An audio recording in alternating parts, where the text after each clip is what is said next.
महाविकास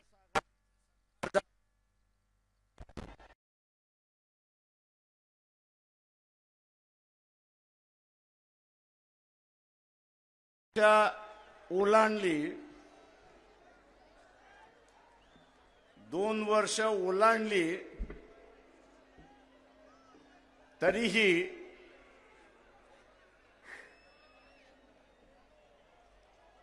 यांचा काही समझोता झाला नाही।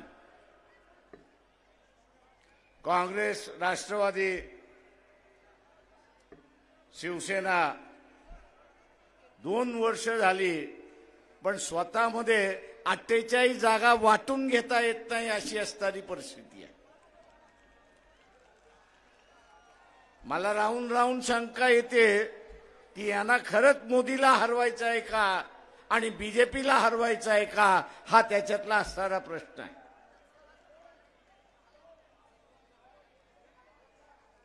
त्याचा महत्वाचा भाग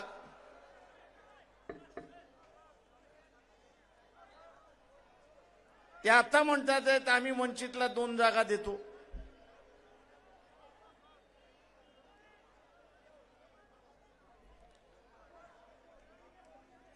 मी काँग्रेसवाल्यांना म्हटलं कुठले 2 जागा देतात त्या सांगा।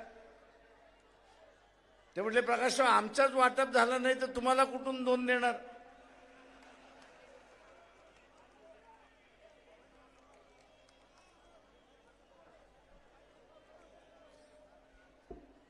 सांगण्याचा मुद्दा हा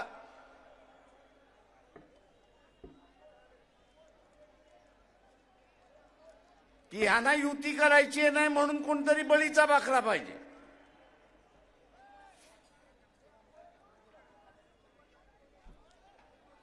जसं कुर्बानीचा बकरा असतो तसा बकरा हे आता शोधताय। या बेट्यांना आम्ही असणारा सांगतो, आम्ही असणारा कुर्बानीचा बकरा नाही।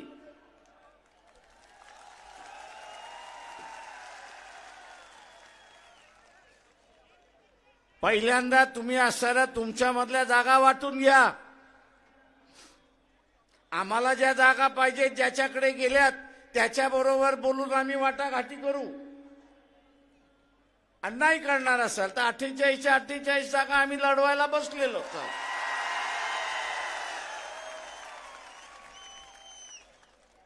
पण बेट्यानो एक लक्षात घ्या, वंचित आघाडीपैकी एकही जेलमध्ये जाणार नाही।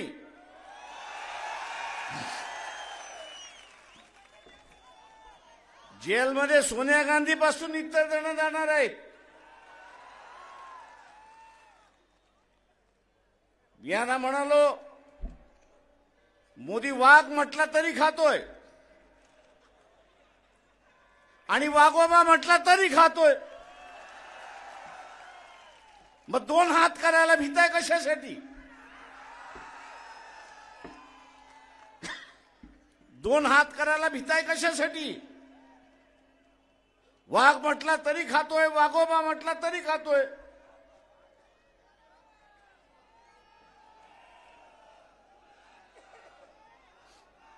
प्रश्न हा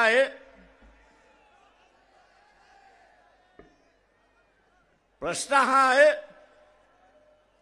की तुम्हाला खरं लढण्याची इच्छा आहे का?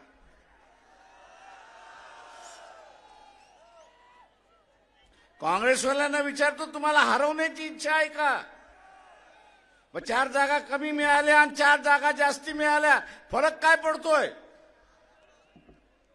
तुमच्या मानगुटीवरती जी तलवार आहे,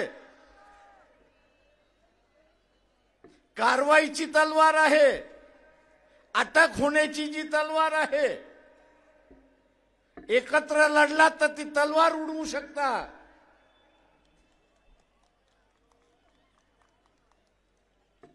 पण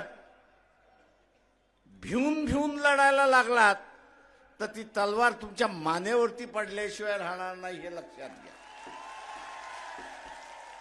आणि म्हणून म्हणतो युती केली तर वाचाल, युती नाही केली तर जेलमध्ये जाणार, एवढं लक्षात घ्या।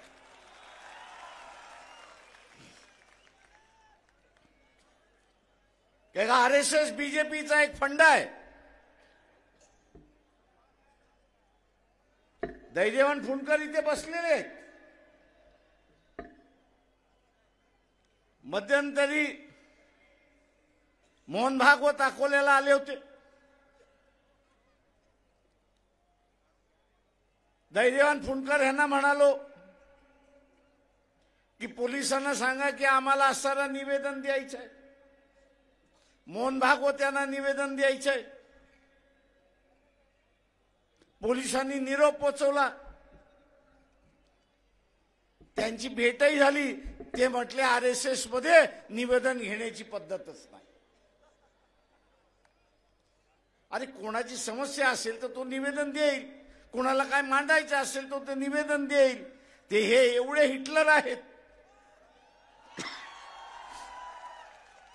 हे एवढे हिटलर आहेत की आम्ही चर्चा करणार नाही, आम्ही चर्चा करणार नाही, आम्ही निवेदन देणार नाही. आणि निवेदन घेणारही नाही. हे काय दाखवतंय? ही एकच गोष्ट त्या ठिकाणी दाखवते, आणि ती म्हणजे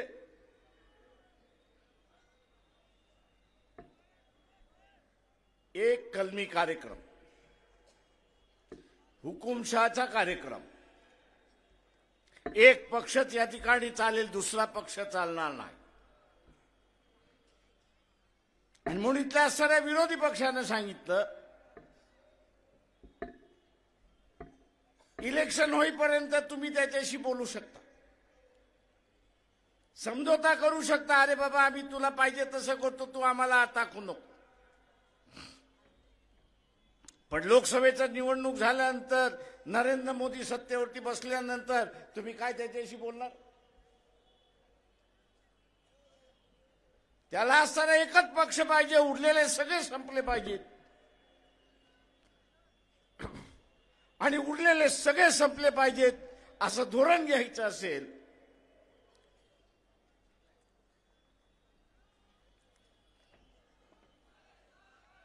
तर